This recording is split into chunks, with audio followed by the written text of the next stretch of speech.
The message notification lit up my phone during lunch break. Ryan Mitchell.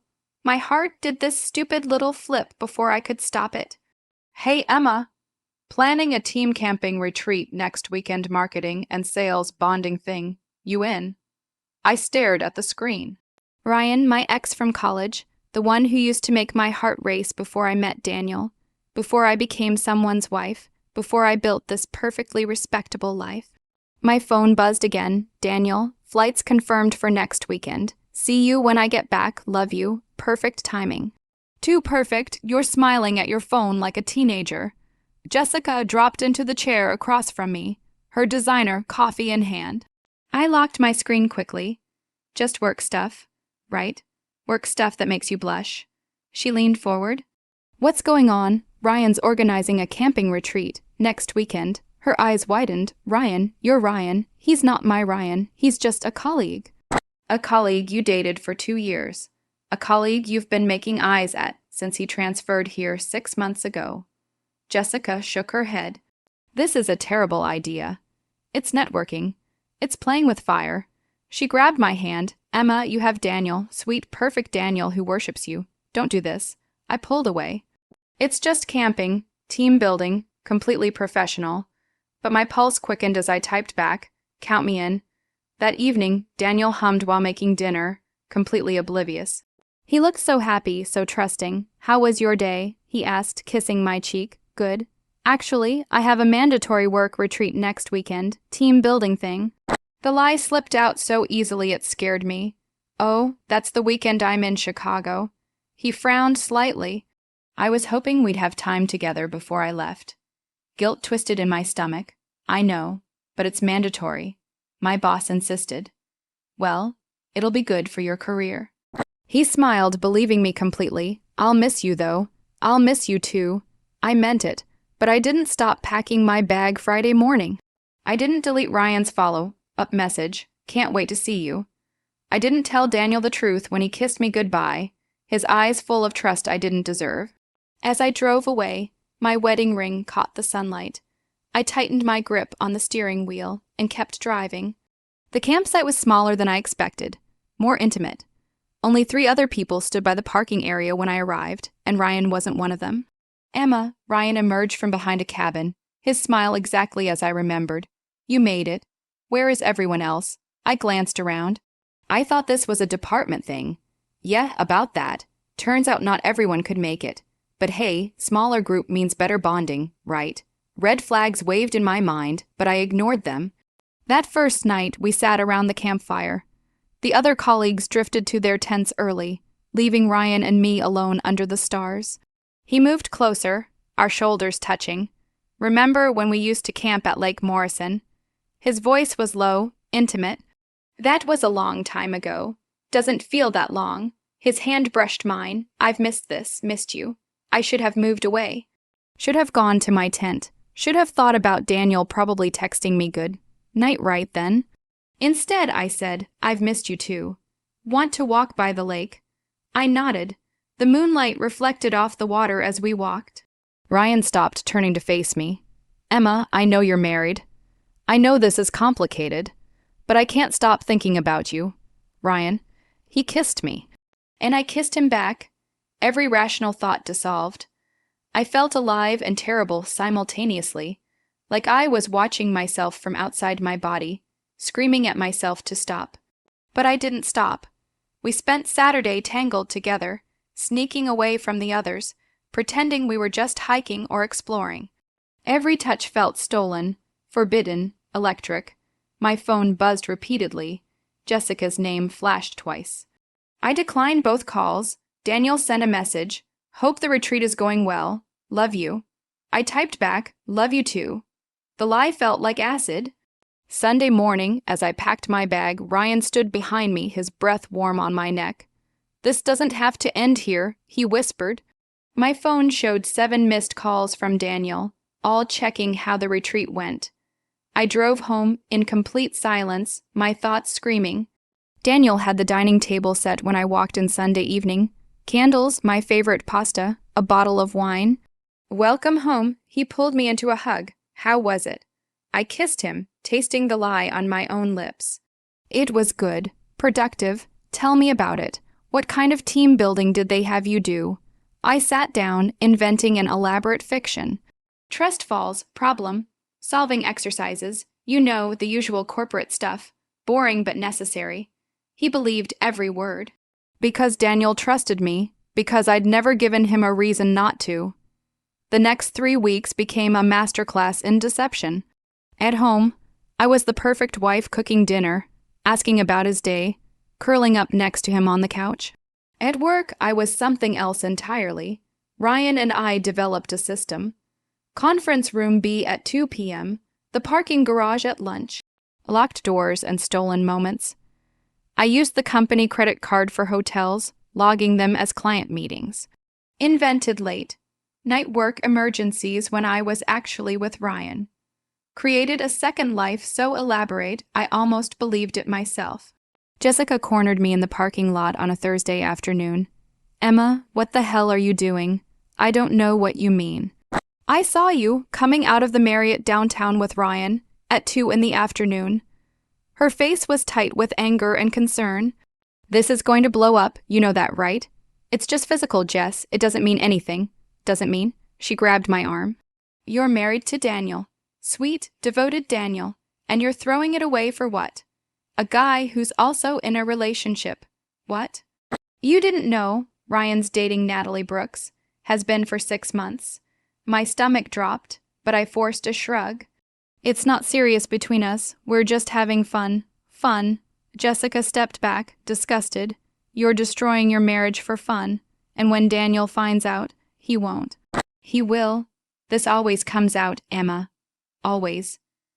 I drove home that night, replaying her words. Daniel's brother, Tom, called during dinner, and I listened to their easy conversation, the trust and love between them obvious. Tom says hi. Daniel said, hanging up, he wants us to come visit next month. That sounds nice. I was drowning in lies, and Daniel had no idea. I didn't know Sarah Mitchell very well. She worked in accounting, was Ryan's sister, kept to herself mostly. So when I passed her in the hallway Tuesday morning, I just smiled and kept walking. I had no idea she just flagged something. Hey, Tina, weird question. Sarah dropped a file on her friend's desk in HR. These expense reports, Emma Carter and Ryan Mitchell, they've got hotels booked on the same nights, multiple times, dinners for 2 logged as solo client meetings. Is that normal? Tina, who'd worked in HR for 12 years, knew immediately it wasn't. She walked it up to Margaret Chen. Margaret Chen didn't tolerate anything not fraud, not policy violations, not workplace relationships that created conflicts of interest. She pulled Emma's file, Ryan's file, started going through credit card statements line by line, but I didn't know any of this. I felt invincible. Ryan suggested we go away for a real weekend, maybe Portland, tell our partners we had a conference. Sounds perfect, I said, already crafting the lie I'd tell Daniel. At home that night, Daniel seemed quieter than usual. He kept glancing at me while I scrolled through my phone, smiling at Ryan's messages. His phone rang. Tom, hey man. Yeah, she's here. What? No, everything's fine. Why? Daniel's voice tightened. What do you mean? I looked up. Tom, that's crazy. Emma wouldn't. He glanced at me. I trust my wife. Something feels off. You're paranoid. My heart pounded. What did Tom know? Daniel hung up, shaking his head. Tom thinks you're acting distant. Says I should trust my gut. He laughed, but it sounded forced. I told him he watches too many movies. Tom worries too much, yeah. But Daniel's eyes lingered on me, a question forming he wasn't ready to ask. Margaret Chen worked late that night, compiling evidence, hotel receipts, time logs, security footage from the office showing Emma and Ryan leaving together, returning together, their body language unmistakably intimate. She prepared a detailed report for David Sullivan, the CEO. Thursday morning, she sent the email, subject, internal review please report to HR Friday, 9 a.m. I saw it Thursday night at 10:47 p.m., lying in bed next to Daniel. My stomach dropped so fast I thought I'd be sick. MS Carter, please report to Human Resources on Friday, March 15th at 9. 00 a.m. sharp regarding an internal review of recent expense reports and workplace conduct. Attendance is mandatory. Margaret Chen, Director of Human Resources. My hands shook so badly I almost dropped my phone. I slipped into the bathroom and called Ryan. Did you get it? My voice cracked, yeah, just now. He sounded worried, actually worried. What do you think it's about? What do I think, Ryan? They're reviewing expenses. We've been charging hotels and dinners. It's probably routine, happens all the time. Does it? Have you ever been called to HR for a routine expense review? Silence. It's probably nothing. He finally said, but his voice shook. Don't panic. I didn't sleep. Daniel breathed peacefully beside me, completely unaware his wife was about to implode. I stared at the ceiling, running through scenarios, each worse than the last. What did they know? How much had they found? Friday morning, I dressed carefully. Professional, calm, like I had nothing to hide. You okay? Daniel asked at breakfast. You seem tense, just a big presentation today. Another lie, so automatic now. He kissed my forehead. You'll do great, you always do. I wanted to tell him everything, wanted to confess before it all unraveled. But I drove to work in silence, my confession stuck in my throat. Margaret's office felt smaller than I remembered. Ryan was already there, sitting in the chair beside the one obviously meant for me. He looked pale. Margaret didn't waste time. She opened a folder, spreading documents across her desk like evidence at a crime scene. These are hotel receipts. The Marriott March 3rd, the Hilton March 10th, the Westin March 17th. She pointed to each one. Both of you checked in within minutes of each other. Both checked out the same time. These were all charged to company credit cards as client meetings. My mouth went dry. Additionally, time logs show you both leaving the office together on 17 separate occasions over the past month. Security footage from the parking garage shows. This is a mistake. I interrupted. Those were legitimate business, MS Carter. Margaret's voice was ice. We have footage of you kissing Mr. Mitchell in the parking garage, March 8th, 2:47 p.m. The room tilted. These expenses were fraudulently claimed as business. Related. Margaret continued. That's a terminable offense. Additionally, your personal relationship violates our workplace conduct policy regarding supervisors. Subordinate relationships, as Mr. Mitchell is a sales director and you collaborated on the joint marketing campaign. Ryan finally spoke. This is our personal business. It became company business when you used company funds. Now, per our policy regarding financial misconduct, we're required to notify emergency contacts. My heart stopped. Emergency contacts. Your husband, Mr. Daniel Carter, is listed as your emergency contact. He'll receive a formal letter today detailing the investigation and findings. No. The word came out broken. Please, let me tell him myself. The letter has already been sent. Certified mail. He'll receive it by end of business today. The room spun. Ryan's face had gone completely white. My career, my marriage, my entire life. All unraveling in Margaret Chen's neat, sterile office. You're both suspended pending the full investigation. You'll hear from us within 48 hours regarding termination and potential legal action. I don't remember leaving. Don't remember walking to my car. Don't remember driving. I just remember one thought, screaming in my head. I have to get home before that letter. I was shaking so badly, I could barely grip the steering wheel. Red lights felt like eternities. Every car in front of me moved too slowly. Please, please let me get there first. I'd rehearsed it 100 times on the drive. I'd tell him myself. Control the narrative. Make him understand it was a mistake, a moment of weakness, something I'd already ended. But when I burst through the front door at 4:37 p.m., Daniel was sitting at the kitchen table. The envelope was open in front of him. Is this real? His voice was so quiet I almost didn't hear it. He held up the letter, and I saw the company letterhead, Margaret's signature, words like misconduct and fraudulent expenses. An ongoing relationship with Ryan Mitchell. Daniel, is this real? Each word separate, broken. I can explain. You told me you were at a work retreat. He stood up, the letter crumpling in his hand. You looked me in the eyes, you let me make you dinner, you said you loved me, and you were lying. It was a mistake, it meant nothing, nothing. His laugh was horrible. You used company money to book hotel rooms with your ex-boyfriend.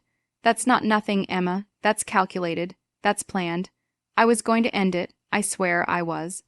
When were you going to end it? He stepped back when I reached for him. Before or after the Portland trip you were planning? Oh yeah, they included that too. You were going to lie to me again. Tears streamed down my face. Daniel, please, I love you. Don't. His voice broke. Don't say that word to me right now. The doorbell rang. Tom, Daniel must have called him. Tom walked in, took one look at the scene, and his face hardened. Emma, you need to leave. Tom, please, you need to leave. He repeated, give him space. You owe him at least that, Daniel. I was begging now, desperate. Please, let me explain. Let me. You threw it away. Daniel finally looked at me, and his eyes were devastated. I trusted you with everything, every part of me, and you threw it away for what? A camping trip with your ex, sneaking around like teenagers. I'm so sorry. That word, trust, do you know what that means? He was crying now, too. It means I believed you when you said you were working late. I believed you when you said you loved me. I built my entire life on believing you. You can still believe me. I do love you, more than anything, no. Tom stepped between us. Emma, I'm calling you a cab. You're not driving like this. Pack a bag, go to a hotel, let Daniel process this. I looked at my husband, my Daniel, who'd never hurt anyone, who trusted completely, who loved me without reservation, and saw only emptiness where love used to be. I didn't just cheat. I whispered, finally understanding. I destroyed us. Daniel turned away, didn't watch me pack. Didn't say goodbye. Tom called the cab, handed me my suitcase at the door. I warned him something felt off. I wish I'd been wrong. The cab pulled away, and through the rear window, I saw Daniel collapse into Tom's arms. I'd done that. Me, not Ryan. Not circumstances, not bad luck, just me. The suspension letter arrived Monday. Not that I needed it, everyone at the office already knew. Jessica texted, it's all over the office. Margaret called a department meeting. I'm sorry, Em. I tried to warn you. Tuesday, they called me in for the formal investigation meeting. Margaret, David Sullivan, the CEO, and a company lawyer I'd never met. David didn't mince words. Our audit found $3,247 in fraudulent charges. Hotels, restaurants, even a wine tasting tour charged as a client entertainment expense. MS, Carter, you've been with this company 8 years. Your record was spotless. What were you thinking? I had no answer. This is grounds for immediate termination and possible legal action. You'll be required to repay every cent. We're also reporting this to the state licensing board. My marketing certification. My career, 8 years of building a reputation gone. Ryan received the same letter, same meeting, same devastating consequences. Wednesday, Jessica finally called me. I told you, she said. I told you this would destroy everything. I know. Do you really? Her voice was sharp with anger. Natalie found out about you and Ryan. She confronted him in the parking lot yesterday. Someone recorded it. It's everywhere: Instagram, Facebook, LinkedIn. You're not just the woman who cheated on her husband, you're the thief who stole company money to do it. I'd become office legend, the cautionary tale. The person people pointed to and said, don't be like her. Thursday, the termination letter arrived. Ethical violations, fraud, breach of conduct policy, effective immediately. I'd have to repay $3,247 on a payment plan. My reference checks would reveal I was fired for fraud. My professional network would dry up overnight. Ryan sent me a message that afternoon. This is your fault. You should have been more careful. I stared at those words. Your fault, more careful, not I'm sorry, not we made a mistake. Just blame, just anger that he got caught. I typed back, we both made choices, we're both paying for them. He didn't respond. I realized then, Ryan never cared about me. Not in college, not now. I was available, convenient, a married woman who made him feel powerful, who took all the risk while he enjoyed the thrill. Jessica sent one final text. I can't be your friend right now. I tried to help you. You chose this. I hope it was worth it. It wasn't. The envelope arrived 2 weeks after everything exploded. Legal, sized, Tom's law firm's return address. I knew what it was before I opened it. Petition for dissolution of marriage, grounds, adultery, and breach of trust. Daniel wasn't asking for anything. Not the house, not alimony, not revenge, just out. I called his number. Tom answered. He doesn't want to hear from you. Tom, please, I need to explain.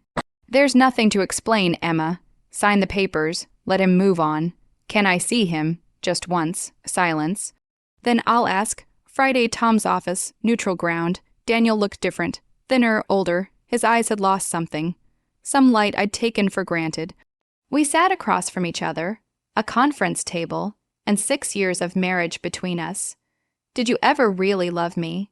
The question broke me. Yes, God, yes, Daniel. I love you so much, don't. He held up his hand. Because if you did, you couldn't have done this. You couldn't have looked at me every day, let me plan our future, make you dinner, tell you I loved you, while you were with him. It wasn't about you. It was about me being selfish and stupid, and it was absolutely about me. His voice was firm. You made a choice every single day, every time you kissed me after being with him, every lie you told, every hotel room you booked with our company's money. You chose him over me, over us. Tom pushed the papers across the table. Emma, sign, please. My hand shook as I picked up the pen. The signature line blurred through my tears. I'm sorry, I whispered. Daniel stood up. So am I. For what? For not being enough to make you stay faithful. He walked toward the door, then stopped. No, actually, that's not right. I was enough. You just couldn't see it. The door closed behind him. Tom gathered the papers. He'll be okay eventually. He's strong. I know. He deserves better than what you gave him. I know that too. I signed. Dated, initialed. Ended my marriage with blue ink and shaking hands. This wasn't just losing Daniel. It was losing the person I thought I was. Faithful, trustworthy, good. Turned out I was none of those things. I was just someone who could destroy everything she loved for a weekend of feeling wanted by the wrong person. I ran into Ryan 3 weeks after the terminations, a coffee shop on 5th Street. He looked terrible, unshaven, wrinkled shirt, the kind of appearance that screamed unemployed and broken. Emma. He stood when he saw me. I almost walked out, almost kept going, but something made me stop. Ryan. Can we talk 5 minutes? We sat. 2 people who destroyed their lives together, now strangers holding bitter coffee. You ruined my life, he said. I laughed, actually laughed. It sounded slightly unhinged. I ruined your life? Natalie posted everything on social media, every detail. Her friends shared it. Now when companies Google me, that's what they find. I can't get hired anywhere. My own sister won't talk to me. Sarah, she said I'm disgusting. Using company money, cheating on Natalie, helping you cheat on Daniel. He looked at me with real bitterness. This is your fault, my fault. I leaned forward. Ryan, I didn't force you to message me. Didn't force you to plan that camping trip. Didn't make you book those hotel rooms or lie to Natalie. I ruined my own life. You were just the excuse I used. He blinked, surprised. We're both selfish people who made selfish choices. I continued. The difference is, I know that now. You're still looking for someone else to blame. I stood up, walked out, left Ryan sitting there with his bitterness and his excuses. Jessica agreed to meet me the following week. Not friends, she'd said, just closure. Why did you do it? She asked, her coffee untouched between us. I've been trying to understand. Daniel loved you. You had a good marriage, a great career. Why throw it all away? I'd asked myself that question 1,000 times. I thought I was missing something, I said slowly. I thought the excitement with Ryan meant I wasn't happy with Daniel. I thought feeling alive meant the same thing as being in love. And now I know excitement fades. Happiness takes work, and love, real love, is built on trust and honesty, not adrenaline and stolen moments. I met her eyes. I destroyed something real for something empty, and I can't take it back. Jessica nodded, didn't forgive me, but maybe understood a little. I started seeing Dr. Rodriguez that month. Therapy wasn't about feeling better. It was about understanding how I became someone capable of such destruction. What did you value more, Doctor? Rodriguez asked during our 3rd session, feeling desired or being trustworthy. I didn't think about it that way. Exactly. You didn't think. You felt, and you acted on feelings without considering consequences or values or the people you'd hurt. She was right. I'd taken Daniel's love for granted, assuming it would always be there no matter what I did. I'd prioritized my own wants over everyone else's needs. I'd become someone I didn't recognize. Can I become someone better? I asked. That depends. Are you willing to do the work? I was. Because what else did I have left? 6 months later, I live in a studio apartment in the cheaper part of town. My car's the same, but everything else has changed. I work at a small marketing firm now, entry level, despite my 8 years of experience. When they called my references, they got the truth. Terminated for fraud and ethical violations. The fact that they hired me at all felt like a miracle. I pay $270 a month to my former employer. 3 months left until I've repaid the $247 I stole. Because that's what it was, theft. I saw Daniel's Instagram post last week. He's dating someone, a teacher named Rachel with kind eyes and a genuine smile. They're at a farmer's market, his arm around her waist, actually happy. It hurt. But I had no right to feel betrayed. I was the one who betrayed him. I wrote him a letter I'll never send. 6 pages of apology, acknowledgement, regret, explaining that I understand now what I destroyed, what he gave me that I took for granted, how completely I failed him. But he doesn't need my apology. He needs to move on. Rachel deserves his present. I just haunt his past. In therapy this week, Dr. Rodriguez asked what I'd learned. That excitement isn't love, I said. That trust is earned through consistency, not words. That I destroyed something real for something empty. And that I'm capable of terrible choices. That I hurt people I loved because I was selfish and thoughtless. That I have to live with who I became and try to be someone better. My parents visit once a month. They're disappointed, heartbroken. They loved Daniel like a son. My mom cried when I told her about the divorce. How could you? She'd asked, not angry, just sad. I had no answer then. Still don't, not really. I've lost friends. Jessica talks to me occasionally, but we're not close. Most of my former colleagues won't return messages. My professional reputation is destroyed, but I'm rebuilding, slowly. Not the life I had that's gone forever, but something more honest. Today, I sat in the park near my apartment. Watched couples walk by holding hands. Their easy intimacy a reminder of what I had with Daniel before I destroyed it. A young couple sat on the bench across from me. He was showing her something on his phone and she laughed, kissing his cheek. He looked at her like she was his entire world. Daniel used to look at me like that. I can't undo what I did. Can't break Daniel's heart or steal that money or ruin my career.